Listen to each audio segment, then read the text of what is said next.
Hello दोस्तों, क्या हाल चाल। आशा करता हूँ कि आप सब बढ़िया होंगे और अपनी अपनी पढ़ाई ज़बरदस्त तरीके से कर रहे होंगे। तो दोस्तों, आज हम आप लोगों को संख्या पद्धति, जिसे इंग्लिश में कहते हैं नंबर सिस्टम, इसी को आप सभी को पढ़ाएंगे। देखो दोस्तों, यह है संख्या पद्धति, जिसे इंग्लिश में कहते हैं नंबर सिस्टम। तो संख्याओं को लिखने और संख्याओं के नामांकन को व्यवस्थित करने की प्रक्रिया को संख्या पद्धति, जिसे इंग्लिश में कहते हैं नंबर सिस्टम कहते हैं। तो सिंपल है, संख्याओं को लिखने और उनको व्यवस्थित उनके नाम को व्यवस्थित करने की प्रक्रिया को नंबर सिस्टम कहते हैं। बस इसी को हम लोग कहते हैं संख्या पद्धति। दोस्तों, आज हम लोग पढ़ लिए संख्या पद्धति क्या होता है। इसके बाद हम लोग पढ़ेंगे प्राकृतिक संख्याएं। प्राकृतिक संख्याएं क्या होती हैं? प्राकृतिक संख्याएं, जिसे हम लोग हिंदी में कहते हैं नेचुरल नंबर। प्राकृतिक संख्याएं, जिसे इंग्लिश में कहते हैं नेचुरल नंबर। नेचुरल नंबर क्या क्या होता है, चलो हम लोग इसको देखते हैं।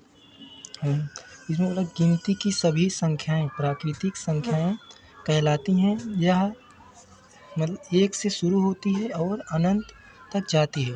इसका कहने का मतलब है, हम लोग जानते हैं कि गिनती में लगभग 1 से 100 तक गिनती जैसे पढ़ते हैं, तो 1 से शुरू होती हैं और इनफाइनाइट तक, अनंत तक जो संख्याएं होती हैं उसे हम लोग प्राकृतिक संख्या, जैसे 1 से चालू हुआ 1 2 3, अब इसके आगे हम लोग चलते रहेंगे 5 6 7 हज़ार 1000 2000 3000 4000, ऐसे हम लोग चलेंगे। तो इसी को हम लोग कहते हैं प्राकृतिक संख्याएं। एक बार फिर देख लेते हैं, प्राकृतिक संख्याएं नेचुरल नंबर। गिनती की सभी संख्याएं प्राकृतिक संख्याएं कहलाती हैं। यह 1 से शुरू होती हैं और अनंत तक जाती हैं, जैसे 1 2 3 ऐसे चलते रहेंगे, अनंत तक जाएंगे। इसके बाद हम लोग देखेंगे दूसरा नंबर पे पूर्ण संख्याएं। पूर्ण संख्याएं क्या होती हैं, जिसे इंग्लिश में कहते हैं होल नंबर। ठीक, पूर्ण संख्याएं जिसे इंग्लिश में कहते हैं होल नंबर। प्राकृतिक संख्याओं के समूह में अगर 0 को भी शामिल कर लें तो ऐसी संख्याओं का समूह पूर्ण संख्या, यानी कि इंग्लिश में जिसे कहते हैं होल नंबर कहलाती है। जैसे हम लोग पढ़े थे अभी प्राकृतिक संख्या 1 से चालू होती है और कहाँ तक जाती है? अनंत तक। अगर हम 1 के पहले मतलब इसमें 0 से लेकर के अनंत तक जाएँ तो उसे हम लोग कहते हैं पूर्ण संख्या। जैसे यहाँ पर देखेंगे एग्जाम्पल, जैसे 0 से हम लोग चालू किए 1 2 3 4 5 अनंत तक गया। इसके पहले हम लोग यहाँ पर पढ़े थे 1 से लेकर कहाँ तक गया था? 1 से लेकर के इनफाइनाइट तक गया था। तो इसमें हम लोग 0 से अगर इनफाइनाइट तक गए तो क्या होगा? होल नंबर, यानी कि पूर्ण संख्या। नेचुरल नंबर और होल नंबर में बहुत ज़्यादा अंतर नहीं है। बस नेचुरल नंबर 1 से अनंत तक होता है और जो हमारा पूर्ण संख्या है वो हमारा कहाँ से होता है? 0 से कहाँ तक? इनफाइनाइट तक। ठीक, तो अब हम तीसरे नंबर पे पढ़ते हैं। तीसरे नंबर पर हम लोग पढ़ते हैं पूर्णांक संख्याएं। क्या पढ़ते हैं? पूर्णांक संख्याएं। पूर्णांक संख्याएं क्या होती हैं, जिसे हम लोग इंग्लिश में कहते हैं इंटीजर नंबर। मतलब सभी धनात्मक और ऋणात्मक पूर्ण संख्याएं पूर्णांक संख्याएं कहलाती है। अभी हम लोग पढ़े थे ना, पूर्ण संख्याएं कहाँ चालू होती है? 0 से अनंत तक। अगर हम लोग इसी को 0 से अनंत तक पॉजिटिव में लिए थे पूर्ण संख्या, अगर इसको पॉजिटिव और निगेटिव दोनों में ले लेंगे, उसे हम कहते हैं पूर्णांक संख्या। जैसे हम लोग यहाँ पर देखते हैं, जैसे अब यहाँ पर देखो हम लोगों ने क्या लिया है? ऋणात्मक पूर्ण संख्या है। ये ऋणात्मक पूर्ण संख्या हो गई, ये क्या हो गया? धनात्मक। जैसे यहाँ से 0 से -1 -2 -3 डॉट डॉट अनंत तक गए। उसके बाद इधर देखेंगे कहाँ तक गए, इधर भी ऐसे मान लो हम लोग कहाँ तक गए? अनंत तक गए। ठीक, अनंत तक। तो ये हमारा धनात्मक पूर्ण संख्या है, ये हमारा ऋणात्मक ये पूर्ण संख्या है। ठीक, पूर्ण संख्या है, ये हमारा ऋणात्मक पूर्ण संख्या है। जब धनात्मक और ऋणात्मक दोनों पूर्ण संख्याएं मिल जाती हैं तो उसे हम लोग पूर्णांक संख्याएं कहते हैं। ठीक, उसे हम लोग पूर्णांक संख्याएं कहते हैं। इतना समझ में आया? 3 हो गया। अब इसके बाद हम लोग देखते हैं, ये दिख रहा है ना। अब हम देखेंगे चौथा नंबर, जिसको पढ़ेंगे सम संख्याएं, जिसे इंग्लिश में हम लोग कहते हैं इवन नंबर। इवन नंबर क्या होता है?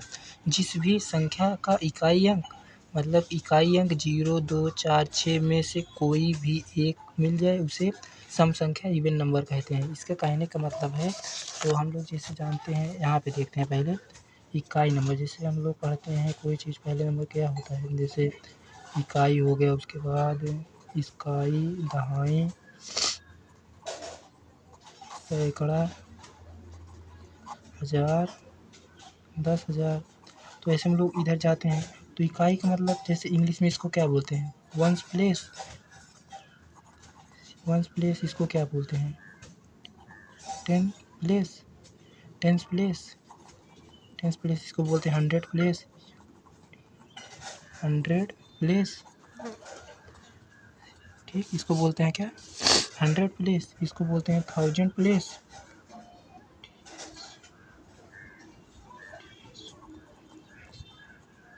क्या बोलते हैं? Thousand place. तो ऐसे बोलते हैं, जैसे हम लिखिए वन, यहाँ पर देखिए जैसे लिखिए 1 2 4, तो हमारा ये कौन सा है? ये हमारा इकाई का अंक है जिसे इंग्लिश में बोलते हैं वंस प्लेस। ये हमारा दहाई का है जिसको बोलते हैं टेंस प्लेस। ये हमारा क्या है? सैकड़ा है जिसको बोलते हैं हंड्रेड प्लेस। ये हमारा क्या है? थाउजेंड है जिसको बोलते हैं थाउजेंड प्लेस। तो हमारा समझिए मतलब वही बोल रहा है जो यहाँ पर है इकाई, मतलब बोल रहा है इकाई का अंक, इकाई का अंक अगर जीरो, इकाई का अंक यानी कि ये है, यहाँ पर अगर हमें 0 मिल जाए, 2 मिल जाए, 4 मिल जाए, 8 मिल जाए, अगर इनमें से हमें कोई भी संख्या मिल रहा है तो हमारा कौन सा नंबर है? इवन नंबर, जिसे हम लोग हिंदी में बोलते हैं सम संख्याएँ, ठीक। तो आगे हम लोग पढ़ते हैं जिसको बोलते हैं क्या? विषम संख्याएँ। विषम संख्याएँ जिसे हम लोग इंग्लिश में बोलते हैं ऑड नंबर। ऑड नंबर क्या होता है? ऑड नंबर ऐसी कोई भी संख्या, ऐसी कोई भी संख्या जिसके दाएं अंक में, ये हमें जो अभी यहाँ पे पढ़े थे इवन नंबर में, तो यहाँ पे नहीं होना चाहिए, 0 2 4 6 8 ना मिले, तो ऐसी सभी संख्याएं विषम संख्याएं ऑड नंबर कहलाती हैं। तो जिसके वंस प्लेस में अभी हम लोग जो यहाँ पर पढ़े थे, अगर यहाँ पर वंस प्लेस में हमें 0 2 4 और 6 8 ये संख्या अगर हमें नहीं मिलती हैं तो हमारा कौन सा होता है? विषम संख्या है जिसे हम लोग बोलते हैं ऑड नंबर, ठीक। यहाँ पर हमें मिलेगा 1 मिलेगा, 3 मिलेगा, 5 मिलेगा, ये मिलेगा, तो हमारा कौन सी संख्या होगी? विषम संख्या जिसे हम लोग बोलेंगे ऑड नंबर। तो ऐसी कोई भी संख्याएं, ऐसी कोई भी संख्याएं जिसके दाईं अंक में 0 4 0 2 4 6 8 न मिले तो ऐसी सभी संख्याएं विषम संख्याएं ऑड नंबर कहलाती हैं। जैसे देखो यहाँ पर 3 मिला, 1 मिला, 5 मिला, ठीक। तो हम लोग आगे पढ़ते हैं जो हमारा क्या है? भाज्य संख्याएं। भाज्य संख्याएं, भाज्य संख्याएं जिसे हम लोग इंग्लिश में बोलते हैं कंपोजिट नंबर। कंपोजिट नंबर क्या होता है? वे संख्याएं जो स्वयं और एक में एक से तो कट जाती हैं, इसके अलावा और किसी भी संख्या से पूरा कट जाती हैं, तो ऐसी संख्याओं को भाज्य संख्या कंपोजिट नंबर कहते हैं। जैसे यहाँ पर देखेंगे 12 हो गया, 21 हो गया और 40 हो गया, तो कैसे होता है देखिए। ऐसे हमारा 12 है, अगर हम इसको 1 से भाग देंगे तो भी 12 बार में पूरा कट गया कि नहीं। अगर हम इसको 12 से देंगे 12 को तो भी कट गया, 12 कम 12 आ गया यहाँ पे, जो यानी कि ये 1 से भी कट गया और 12 से भी कट गया। अगर हम इसको 6 से भाग देंगे तो 6 दूनी 12 कट गया। अगर 2 से इसको काटते हैं 12 को, 2 छंग 12, यानी कि ऐसा नंबर जो स्वयं से कटे 1 से और इसके अलावा भी अगर किसी नंबर से कटता है तो उसे हम भाज्य संख्या कंपोजिट नंबर कहते हैं। तो यहाँ तक हो गया। तो इसके बाद हम लोग पढ़ते हैं अभाज्य संख्याएं। सातवां नंबर है अभाज्य संख्याएं। अभाज्य संख्याएं जिसे हम लोग बोलते हैं प्राइम नंबर्स